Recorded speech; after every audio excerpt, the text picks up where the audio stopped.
Olá, muito boa tarde. O objetivo é promover a família, o trabalho e gerar impacto social. O Think Tank 3+, quer refletir nestas dimensões para que elas ganhem relevo na organização do nosso cotidiano. É um desafio que vamos conhecer com Francisco Contreiras, logo após os temas da atualidade religiosa que hoje destacamos.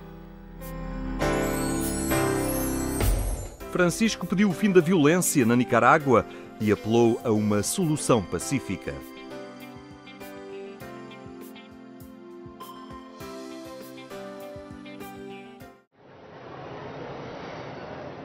Diante dos peregrinos que o escutavam este domingo na Praça de São Pedro, Francisco concluiu a oração pascal do Regina Coeli com um apelo ao fim da violência que marcou os últimos dias na Nicarágua, provocando algumas dezenas de mortos. Esprimo la mia vicinanza nella preghiera a quel paese e mi unisco ai vescovi nel chiedere che cessi ogni violenza, si eviti un inutile spargimento di sangue e le questioni aperte siano risolte pacificamente e con senso di responsabilità. O Papa saudou depois os peregrinos, mas desta vez acompanhado. Ho ordinato oggi 16 sacerdoti. Di questi 16, 4 sono venuti qui per salutarvi e dare la benedizione con me. Salutami. Momentos antes, na Basílica Vaticana, Francisco ordenou sacerdotes de diversas proveniências, pedindo-lhes que sejam misericordiosos e que não esqueçam que Deus perdoa as suas falhas e pecados. Madagascar, Croácia, Vietnã, Colômbia, Myanmar ou El Salvador estão entre os países de origem dos sacerdotes.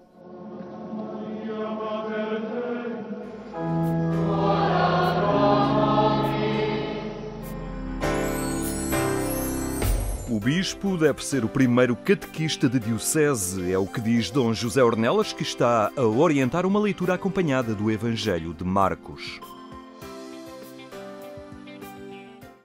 Começaram a 22 de fevereiro e decorrem até ao dia 17 de maio, sempre às quintas-feiras, sempre no Seminário de Almada. A ideia é uma leitura guiada do Evangelho de Marcos, conduzida pelo bispo da Diocese. Dom José Ornelas considera que escutar o Evangelho às parcelas, nas Eucaristias, não é suficiente. Para o bispo da Diocese, é importante um olhar mais profundo. Deixar-se guiar pelo percurso que o Evangelho apresenta, esse é um caminho realmente que nos falta como cristãos. Estamos habituados a ver o Evangelho tematicamente tratado, e isso não é mau, mas o percurso de deixar-se guiar para fazer um percurso de discipulado ou de catecumenado, como se queira, que vai implicando progressivamente a vida segundo o método, a metodologia que Marcos nos apresenta, isso é muito útil. Acho que continua a ser determinante para uma experiência cristã. E no final de um dia de trabalho, são muitos os que reservam o serão de quinta-feira para aprofundar a sua cultura bíblica. É muito importante, estas sessões são praticamente sessões de catequese. Nós cristãos temos necessidade de aprofundar estes conhecimentos da nossa fé, da nossa religião e ainda por cima com os conhecimentos do Dom José Ornelas, nós ficamos todos muito mais enriquecidos. Conhecer as Escrituras é importante para qualquer cristão e depois é sempre um desafio encontrar outras pessoas, encontrar outras formas de abordagem e também percebermos como é que outras comunidades estão organizadas. Catequeses que ajudam a colmatar algumas lacunas da cultura cristã. Se em tempos a formação cristã se centrava na preparação para os sacramentos de iniciação cristã, hoje permanece a necessidade de estimular a catequese de adultos. Sem dúvida que, pelo menos na minha geração, isso aconteceu, que temos a catequese nos anos iniciais e depois praticamente desaparece e não temos esta formação e, portanto, julgo que é uma iniciativa com grande valor pelo facto de introduzir uma catequese para adultos numa perspectiva muito atual do estudo da Palavra de Deus. Nas noites de quinta-feira, o Seminário de Almada está cheio. São encontros que ajudam também a Diocese a visitar a casa que prepara os seus sacerdotes. É engraçado o movimento que se tem gerado nestes encontros com o Sr. Bispo. O Sr. Bispo tinha poucas expectativas em relação à quantidade de pessoas que viria, mas veio uma multidão e ficamos muito felizes por isso. E creio que o número, embora isso não seja o mais importante, mas acho que é revelador daquilo que as pessoas procuram a palavra do Senhor e procuram entendê-la e levá-la para a sua vida, e creio que isto é uma excelente oportunidade para o nosso Bispo nos guiar nesse sentido. Aprender o que transmite Marcos com o seu Evangelho e perceber o enquadramento que o evangelista faz de Cristo e da novidade que a sua vida representa para a humanidade. Dom José Ornelas aceitou o desafio de tornar Marcos mais acessível a todos. Isto não é nada de especial. O primeiro catequista da Diocese tem de ser o Bispo. E, portanto, acho que esse é um dever que a mim me dá também muito gosto, mas não é só por gostar ou não, é porque, senão, nós viramos só administradores, e nós não temos de ser administradores, temos de ser, antes de mais, evangelizadores, sobretudo numa diocese como esta, que tem de ser uma diocese missionária, senão não funciona. Até ao dia 17 de maio, quintas-feiras pelas 21 horas, no Seminário de Almada. Mas se os seus afazeres não lhe permitem estar presente, não desanime. Todas as catequeses estão disponíveis em vídeo a partir da página da Diocese de Setúbal. A província portuguesa dos sacerdotes do Coração de Jesus, os deonianos, reuniram em Assembleia Nacional para repensar a missão. Os deonianos em Portugal estiveram reunidos em Assembleia Nacional, um órgão consultivo que se encontrou para repensar a missão e analisar as prioridades pastorais e apostólicas. Queremos, por um lado, continuar a corresponder aos muitos pedidos que vamos tendo da Igreja, da congregação, da missão, e queremos continuar a enviar missionários para as nossas missões adjuntas. E, por outro lado, queremos ver aqui na Igreja em Portugal quais são aquelas que nos parecem ser as principais prioridades a que devemos dar resposta. A partir da exortação à alegria do Evangelho, a Assembleia refletiu sobre o acompanhamento pastoral que é feito em Portugal. Os deonianos, mais herdeiros de uma dimensão social, de tarefas, têm outro objetivo. O objetivo é exatamente este, de nos tornarmos acompanhantes, é dizer, aproximarmos das pessoas, caminhar com elas, já não numa função tão diretiva, mas mais nesta função de acompanhar o seu processo de desenvolvimento, de ter aportar uma luz, aportar algo à sua vida. A sociedade hoje nos está a pedir isso há muito, porque nós vemos um laicado que se afirma cada vez com mais peso, com mais responsabilidade, com mais formação, com mais capacidade e, portanto, abre um espaço para nós e diz-nos ao mesmo tempo que, se calhar, o nosso lugar já não é o mesmo de antes. Uma das coisas que nos parece importante é esta transformação da pastoral do acompanhamento, irmos ao encontro daqueles que estão sós, estão fora, tantas vezes, do âmbito da própria sociedade, marginalizados. Os sacerdotes do Coração de Jesus em Portugal também estão a repensar as estruturas e a aprofundar outros campos de ação e serviço. Naturalmente que a pastoral da juventude, nomeadamente também no campo universitário, onde nós estamos também a iniciar novos projetos, são prioridades que nós queremos assumir e, ao mesmo tempo, rever um bocadinho estas estruturas que tiveram muita importância na história da nossa província ao longo de 70 anos de presença em Portugal e 50 de província. Resistência à mudança foi um dos temas em análise, motivado pelo especialista em estudos de mercado e de opinião, Carlos Lis, que desafiou os religiosos às perguntas difíceis. Se não há respostas, das duas uma, ou fingimos que não há nada connosco, ou então fazemos as perguntas certas, ou tentamos fazer perguntas certas. Como é que se pode pensar que a resistência à mudança é, por um lado, um tema que pode ser visto como de fidelidade, de continuação, de segurança das coisas que sempre fizemos e fizemos bem, senão não estávamos aqui. Mas, ao mesmo tempo, há esta intuição ou este pressentimento de que, se calhar, isso não chega. Portanto, há desafios efetivamente novos.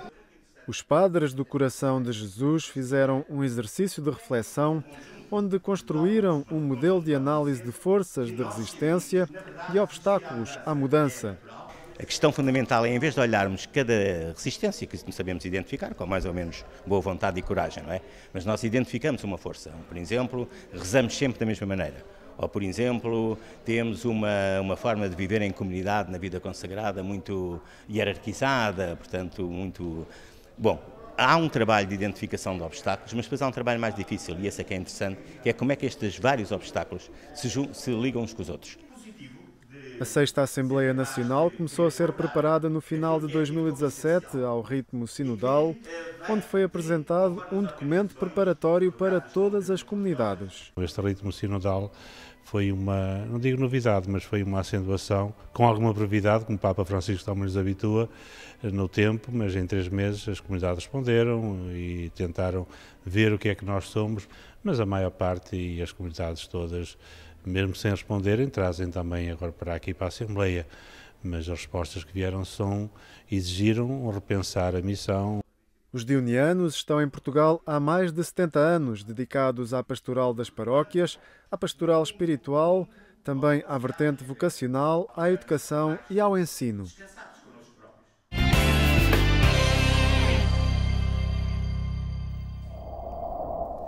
Agência.eclésia.pt é neste endereço que encontra os temas da atualidade. Agora sublinhamos o Think Tank 3+, que é já depois de amanhã, no Caleidoscópio, em Lisboa. Francisco Contreiras está na organização desta iniciativa e aqui connosco. Muito obrigado por estar no nosso programa. O que é, afinal, este Think Tank 3+. Então, o Think Tank 3+, é uma iniciativa que parte de uma vontade pessoal. Também sou marido e sou pai e também tenho a minha profissão. E num contexto da comunidade de Verbundei, em Lisboa, de tentarmos encontrar formas de equilíbrio entre estas diferentes partes tão importantes da nossa vida. Por isso, querer gerar diálogo, gerar discussão. Não temos a ideia de que temos soluções. É um tema demasiado difícil e demasiado confuso do ponto de vista das diferentes alternativas que existem. Por isso surgiu mesmo este think tank, a ideia de gerar discussão, gerar na sociedade civil e não limitada só àquilo que é os palcos tradicionais da Verbundei. Isto porque cada vez mais o trabalho começa a ocupar o espaço da família, começa-se a levar muito trabalho do escritório para casa, mesmo para os fins de semana.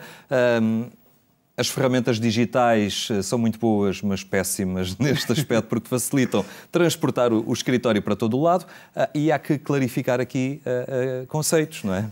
Se calhar o trabalho não acontece só no local de trabalho, é isso que estava a dizer. Se calhar estamos a responder o e-mail em qualquer altura do nosso dia, graças às novas tecnologias. No entanto, se calhar também não acontece só trabalho no local de trabalho. Se calhar também temos que, no local de trabalho, poder encontrar formas de gerir aquilo que são as nossas necessidades e aquilo que é gerir a nossa vida pessoal também. Por isso, esta fusão entre os dois mundos seria, ou pecaria para algum dos lados, achar que só poderia acontecer trabalho no local de trabalho ou que só poderia acontecer família naqueles momentos que não são realidades estanques. Não são realidades estanques. Daí, ambas têm que conseguir entrosar e se calhar começarmos a falar mais em equilíbrio de vida do que achar que é só trabalho e família. É uma vida, é um todo e ver pelo conjunto. E o que é que vai acontecer na quinta-feira no Caleidoscópio, em Lisboa? Então, no Caleidoscópio vamos ter a oportunidade de ter o Presidente da ACES, o engenheiro João Pedro Tavares, a moderar este diálogo de que nós queremos, acima de tudo, que seja uma partilha. Partilhas de vidas, de pessoas que, de alguma forma, têm esta necessidade de encontrar o equilíbrio. Não quer dizer que o encontraram, mas têm necessidade e que fazem caminho para o encontrar. Por isso, acima de tudo, é despertar esta necessidade de nos questionarmos. Vivo em equilíbrio, caminho para o equilíbrio, sei para onde caminho à deriva.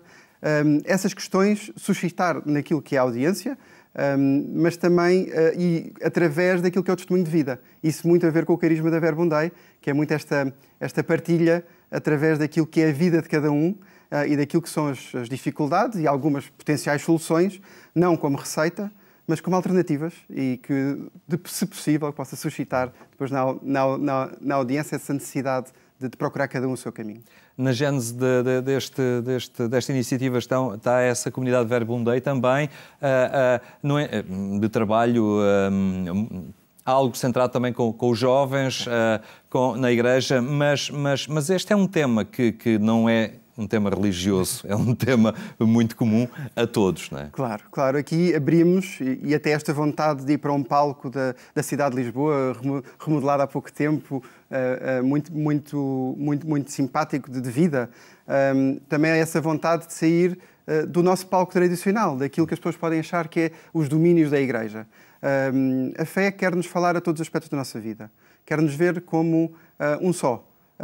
E por isso, trazer este temas, ou debate destes temas através da partilha de vida, através de partilha de experiências, fazê-lo através de um encontro de vontades de querer encontrar caminhos.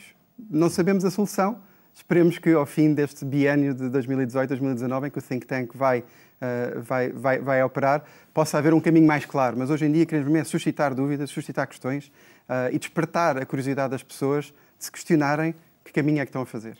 Notam que há apetência, vontade das pessoas começarem a sair das suas zonas de conforto, em que às vezes estão um bocadinho agarradas, até concordam muito com os temas sugeridos, mas depois gravitam sempre ali na sua área, mas estabelecerem envolvimento com os outros, refletirem em conjunto, quererem mudar um bocadinho a realidade das coisas. Há, nas gerações mais jovens e naquelas que estão agora a entrar no mercado de trabalho, consciência para isto, apetite para isto? Ainda bem que fala em relação às gerações mais novas que hoje entram no mercado de trabalho. Esta geração, os millennials e a geração Z, que agora, os millennials já estão no mercado de trabalho, a geração Z que chega agora ao mercado de trabalho, têm expectativas bastante diferentes daquilo que é a relação com a empresa, o vínculo com a empresa, aquilo que os faz trabalhar, enquanto as gerações anteriores era muito mais num objetivo de o trabalho como objetivo para atingir algo a seguir. Podia ser a educação dos filhos, podia ser o ter direito a poder ter uma casa. Se calhar as novas gerações procuram muito mais sentido e procuram muito mais que o seu local de trabalho, aquilo que eles fazem, tenha um sentido maior e que essa função de dignificar que o trabalho não só como objetivo de atingir um proveito financeiro, mas também muito de dignificação do homem. E eu acho que nisso as gerações mais novas têm essa expectativa de trabalhar com sentido. Que aquilo que entregam, que não só tenham direito à sua retribuição justa, claro, mas que do ponto de vista de preenchimento do seu sentido, daquilo que faz as suas motivações para todos os dias acordar e irem trabalhar, ou cuidar das suas famílias. O que é um desafio, desde logo, para as entidades empregadoras, que também têm que estar conscientes deste potencial, porque não é apenas o ser diferente. É bom ser assim, não é? É uma valorização da própria empresa. É bom e é desejável para as empresas. Cada vez mais as empresas têm esta necessidade de atrair talento. Portugal, por exemplo, é um país que está muito na moda. Isso implica para as empresas uma dificuldade na atração do talento. E por isso a própria empresa, as empresas no geral, têm que perceber que para atrair este talento e para o conseguir reter, têm que ver o empregado não só na perspectiva do colaborador, mas sim da perspectiva num todo, em que isso inclui aquilo que é a sua construção da vida pessoal e da vida profissional. E isso aí, por isso é que é desejável para as empresas também se adaptarem, porque isso é a fórmula para uma empresa poder atrair e reter aquilo que é o seu talento e que potencialmente depois tenha a sua capacidade de gerar negócio e de continuar a crescer através da retenção desse talento. E desde logo há também esta vontade de fazer reflexão, de analisar as coisas, de chegar a conclusões para se fazer um caminho. Fala-se muito que as pessoas não querem pensar, estão agarradas a estereótipos, mas, nomeadamente, voltamos às gerações mais jovens, há hoje consciência e vontade de pensar pela própria cabeça. E são muito mais, têm acesso a muito mais informação, certo. São muito mais conscientes do que lhes passa no seu meio e na sua circunstância, das dificuldades ambientais em que o mundo como um todo vive, das dificuldades financeiras, de que estas crises todas financeiras nos levaram, são muito mais conscientes do mundo e, por isso, são muito mais também interventivos. Quanto mais informação temos, mais capacidade temos de agir. Por isso eu acho que, claramente, esta nova geração exige mais nesse aspecto. Esta é a iniciativa que acontece na quinta-feira. Vai ter consequências naquilo a que se propõe refletir, e todos acreditamos nisso, mas também vai ter consequências em termos de iniciativas futuras. Certo. Na quinta-feira iniciamos com o primeiro colóquio em que é esta conciliação vida e trabalho, mas depois prossegue com temas como realização pessoal, profissional, questões do futuro dos empregos. Os empregos que existem hoje, alguns vão desaparecer, mas outros vão ser criados. E no final também um bocadinho uma discussão sobre empreendedorismo social. Que às vezes, que nesta procura de sentido, naquilo em que eu faço como profissão, não poderá isso também ser uma resposta. Porque aquilo em que eu consigo conciliar a minha atividade profissional com aquilo que é impacto na sociedade, que é esta capacidade, que nós chamamos este impacto social, esta capacidade de gerar aspectos positivos na sociedade onde vivemos, pode ser também uma alternativa. E por isso vai ser esse o caminho proposto que temos para o biênio de 2018-2019. Muito bem, é estar atentos. Fica o desafio. Muito obrigado pela sua presença aqui entre nós no programa Eclésia. Não terminamos sem lembrar que ainda hoje pode acompanhar na Antena 1 a edição rádio do programa Eclésia. É quando forem 22h45. Tenha então uma muito boa tarde e até amanhã, se Deus quiser.